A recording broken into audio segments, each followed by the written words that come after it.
नमस्कार मित्रांनो.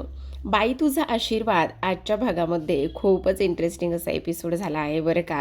कारण आपल्या सर्वांनाच वाटत होतं की अवनी ना तिच्या जीवाचं काहीतरी बरं वाईट करते, पण तसं नाही बरं का. सर्वांचा पोपट झाला आहे. तिने काय केलेलं आहे, पावसामुळे भरपूर मच्छर आहेत ना, आणि त्यामुळे मच्छरदाणी तिला बांधायची असते आणि तेव्हा त्यासाठीच ती दोरी घेऊन गेलेली असते. आणि हे सगळं कुणामुळे झाले तर पाण्यामुळे झाले. पाण्याने मात्र त्या दोरीवरून सुतावरून स्वर्ग गाठलाय आणि त्यानंतर एवढा राडा झालाय ना की काही विचारूच नका. पण असो, पण आपल्या धन्याने मात्र ना सुलूची चांगलीच मस्ती जिरवली बरं का. जी सुलू इथे अवनीवर वाईट नजर टाकू पाहते, तिला मात्र चांगलेच खडे बोल इथे आपल्या धन्याने दिलेले आहेत. हेच आपल्याला या आजच्या इंटरेस्टिंग अशा रिव्ह्यूमध्ये पाहायचे, त्यामुळे हा व्हिडिओ शेवटपर्यंत पहा. तर आता इथे सुरुवातीला आपण पाहतो, राजाने अवनीसाठी डाळ खिचडी बनवलेली असते, तो ती घेऊन आलेला असतो. अवनी म्हणत असते, ठेव मी खाते. तेव्हा राजा म्हणत असतो, नक्की खाल ना? हो मी खाईल. तो हलकासा बाहेर जातो आणि तेवढ्यातच अवनी तो डिश घेते, पण तिला काही हाताला भाजल्यामुळे फारसं नीट खाता येत नाही.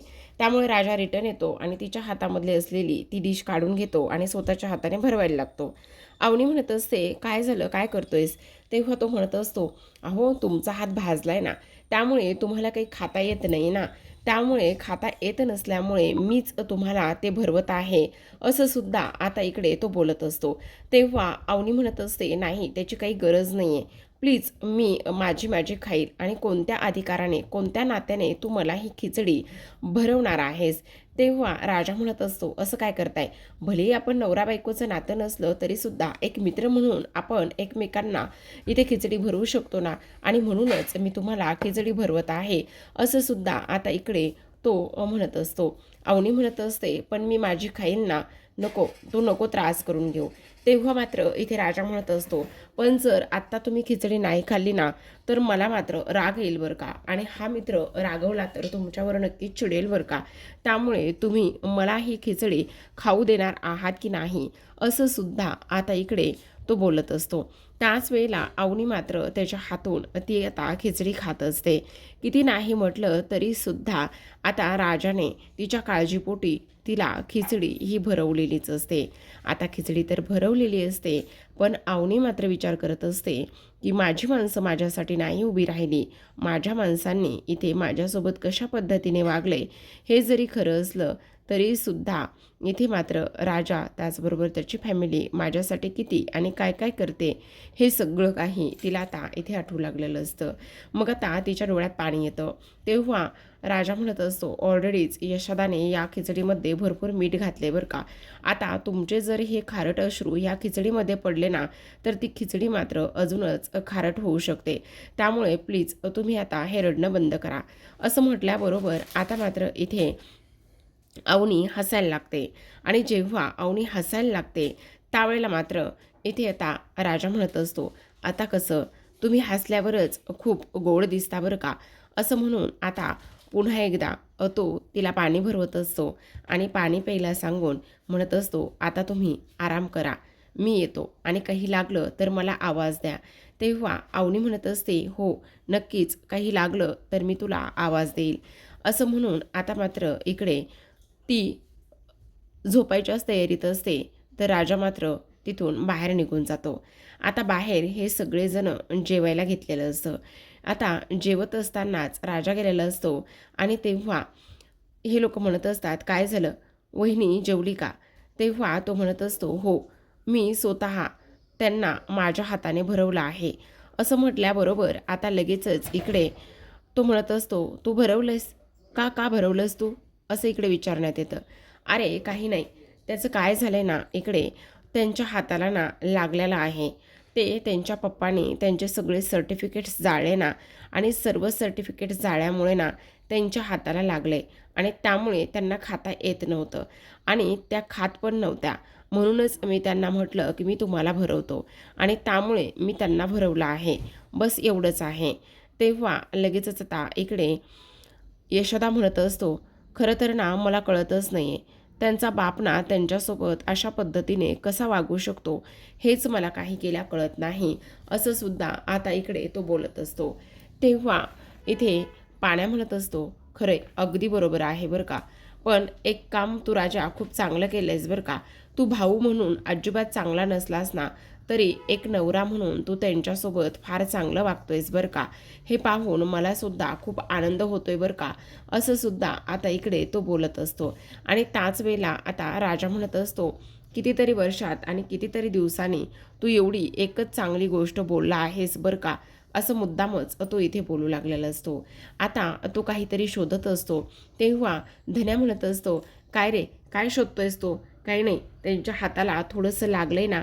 आणि त्यांच्या हाताला थोडंसं लागल्यानंतर इथे आता त्यांच्या हाताला काहीतरी मलमपट्टी वगैरे करून द्यावं असं मला वाटत आहे आणि म्हणूनच ते घेण्यासाठी मी आलो आहे.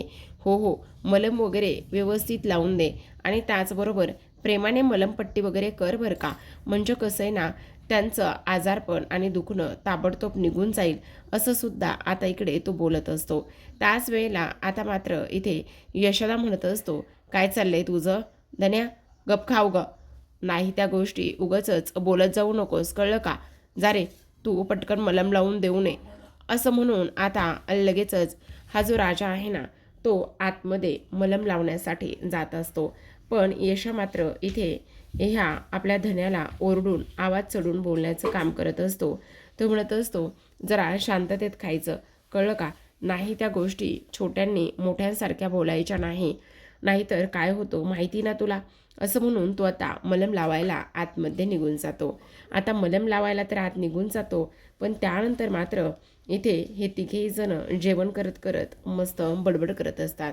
दुसरीकडे अवनी तिच्या खोलीत असते. तेवढ्यातच राजा गेल्यानंतर ती म्हणत असते, काय झालं, तुला काही हवं आहे का. तेवढ्यातच आता इकडे तो म्हणत असतो, नाही नाही, मला काही नको आहे, पण मला ना इथे तुमच्याशी थोडंसं बोलायचं आहे. म्हणजे तुमच्या हाताला ते भाजलं आहे ना, त्यासाठी मी थोडासा मलम लावायला आणला आहे. म्हणून हा मलम घ्या आणि तुम्ही तुमच्या हातावरती लावून घ्या, म्हणजे कसं आहे तुम्हाला ना आराम पडेल. त्याच वेळेला अवनी म्हणत असते, हो हो चालेल ना, काहीच हरकत नाही, थँक्यू बरं का. पण तू माझ्यासाठी एवढं सगळं काही करतोयस. अहो असं काय करताय, मी तुमच्यासाठी नाही करायचं तर कोण करणार, आपण मित्र आहोत ना. मग एका मित्राने दुसऱ्या मैत्रिणीसाठी जर एवढं सगळं केलं तर त्याच्यामध्ये वेगळं असं काय आहे. तेव्हा ती म्हणत असते, हो हो अगदी बरोबर बोलतोयस. असं म्हणून आता अवनी तो मलम घेते आणि मलम घेऊन स्वतःच्या हाताला मलम लावायला निघालेली असते.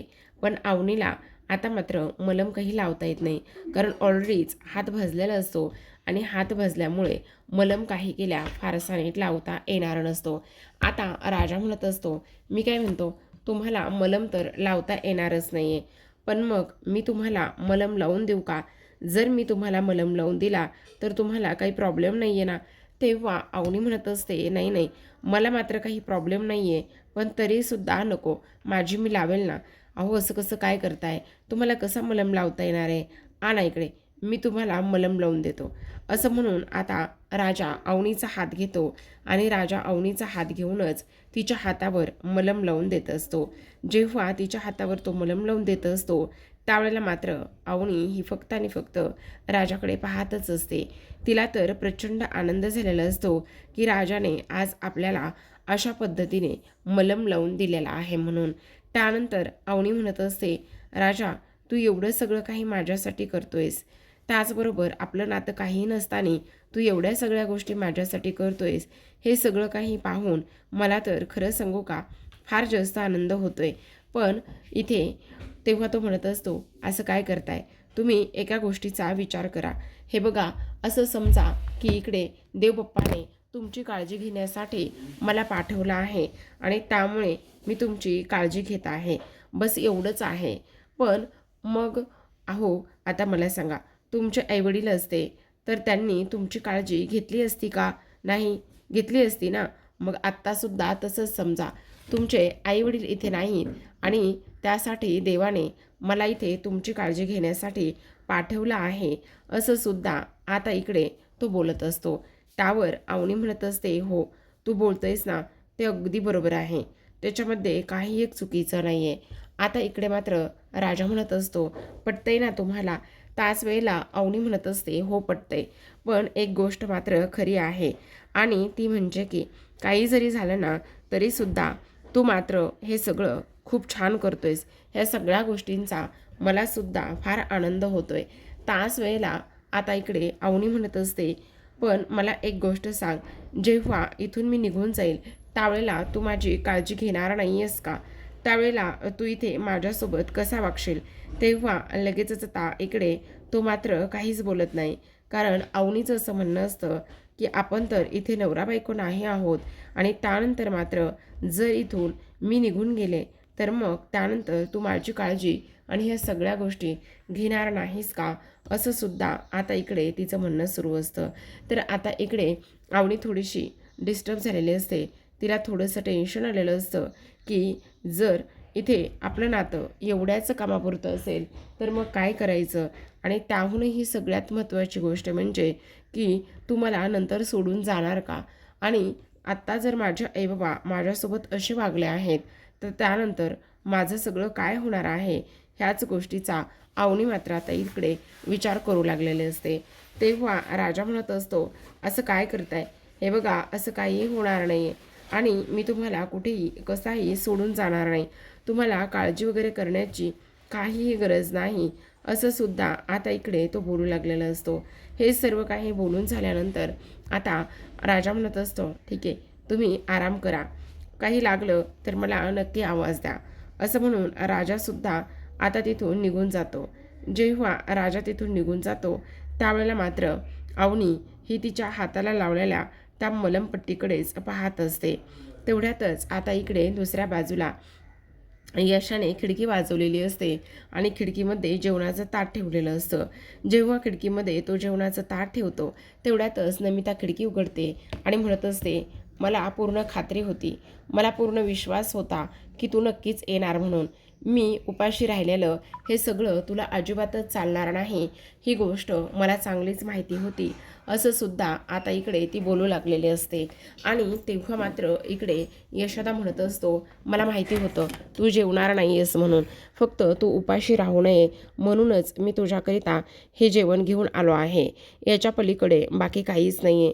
तेव्हा ती म्हणत असते, पण तू भरवल्याशिवाय मी खाणार नाही हे सुद्धा तुला माहितीच आहे आणि जर तू भरवणार असलास तरच हे जेवणाचं ताट ठेव, नाही तर ठेवू नको, असं म्हणून आता ती आतमध्ये जाते. पण तेवढ्यातच यशा पुढे जातो. जेवायचं असलं तर जेव म्हणतो, नाही तर जेवू नको.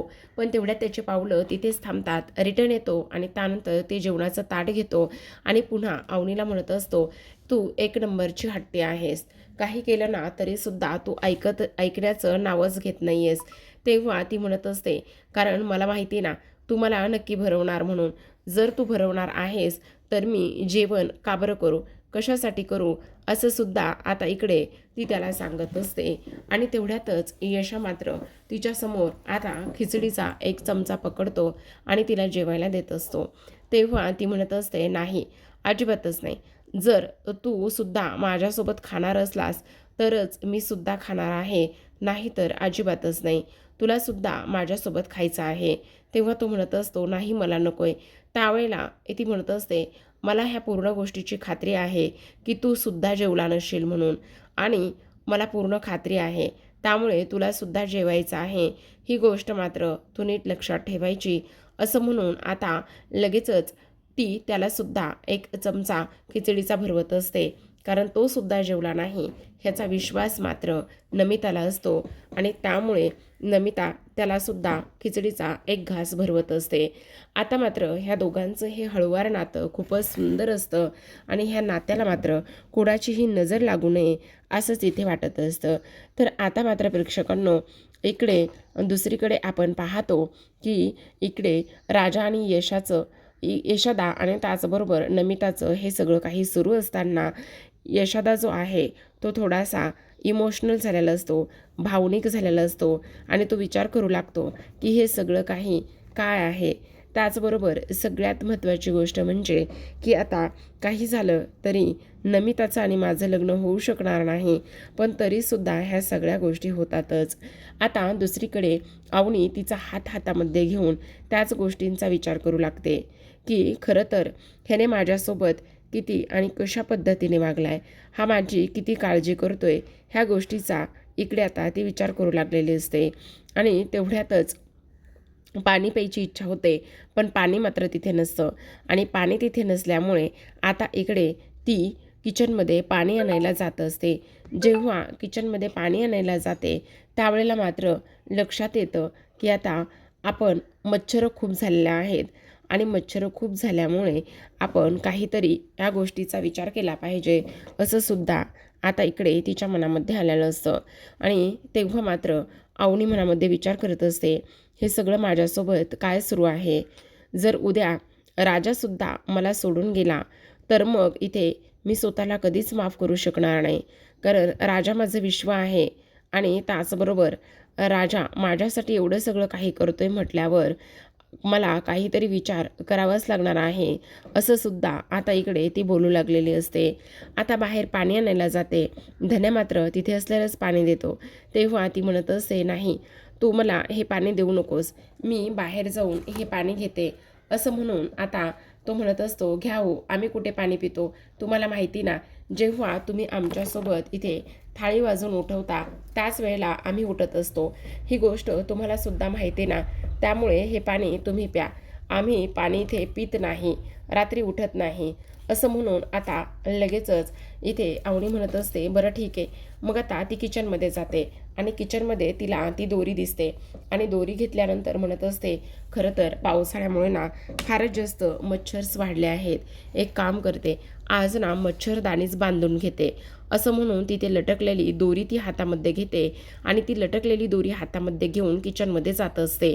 हेच आता आपला धन्या पाहत असतो आणि जेव्हा ती किचनमध्ये जाते त्यावेळेला मात्र इथे वहिनी आल्या होत्या, मी त्यांना पाणी दिलं असं इकडे आता हा धन्या सगळ्यांना सांगत असतो. तेव्हा राजा म्हणत असतो, अरे बापरे, माझ्याकडून जरा चुकलंच, म्हणजे खरं तर मी त्यांच्या खोलीमध्ये पाणी ठेवायला हवं होतं, पण मी तसंच पाणी ठेवायचं विसरून गेलो, मी विसरलोच असं सुद्धा इकडे आता तो बोलत असतो. आणि त्याच वेळेला इकडे आता अवनी तिच्या बेडरूममध्ये येते आणि त्यानंतर ती दोरी ओपन करत असते आणि दोरी ओपन केल्यानंतर आता लगेचच विचार करू लागते की आता ही दोरी काही करून बांधली गेली पाहिजे आणि त्याचबरोबर आता ही दोरी जर बांधली ना तर मग सगळं काही व्यवस्थित होईल असा सुद्धा आता इकडे ती विचार करत असते. ह्या सगळ्या गोष्टींचा विचार केल्यानंतर आता आपण पाहतो की इकडे मात्र अवनी दोरी बांधायला घेत असते. आता अवनीने दोरी बांधायला घेतल्यानंतर इथे लगेचच हा धन्या म्हणत असतो, वहिनी आली होती आणि वहिनी सोबत दोरीसुद्धा घेऊन गेली. मग आता तो म्हणत असतो, कशासाठी दोरी घेऊन गेल्या आहेत? अरे त्यांना विचारायचं ना काही काम होतं का म्हणून, जर काही काम असेल तर ते आपण केलं असतं ना, आपण करायला हवं होतं, तू त्यांना विचारायचंच ना. नाही नाही, मी नाही विचारलं, पण त्यांना दोरी घेऊन गेल्या आणि दोरी घेऊन गेल्यानंतर मला नाही माहिती की ते आता काय करणार आहेत म्हणून.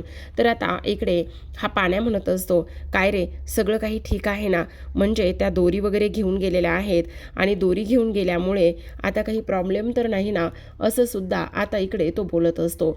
आणि अगोदरच त्या मुलखाच्या टेन्शनमध्ये आहेत आणि एवढ्या टेन्शनमध्ये असल्यामुळे आता जर काही प्रॉब्लेम आला, काही झालं किंवा त्यांनी जर जीवाचं बरं वाईट केलं तर काय करायचं?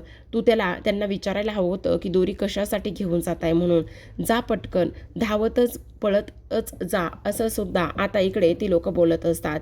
आता तेवढ्यातच इकडे राजा, पाण्या आणि त्याचबरोबर इथे धन्या हे तिघेही जण जातात आणि हे तिघेही जण गेल्यानंतर आता विचार करू लागलेले असतात की नेमकं काय सुरू आहे.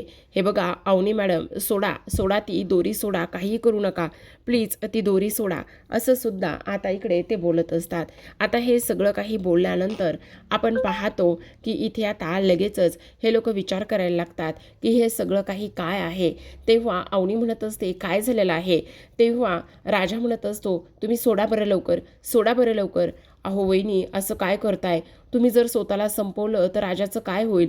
अहो राजासुद्धा मरून जाईल, त्याचंसुद्धा इथे काही होणार नाही, तो सुद्धा स्वतःच्या जीवाचं काहीतरी बरं वाईट करेल. हे बघा वहिनी, असं काही करू नका, प्लीज तुम्ही एकदा ऐकून घ्या ना. तेव्हा अवनी म्हणत असते, तो का मरेल?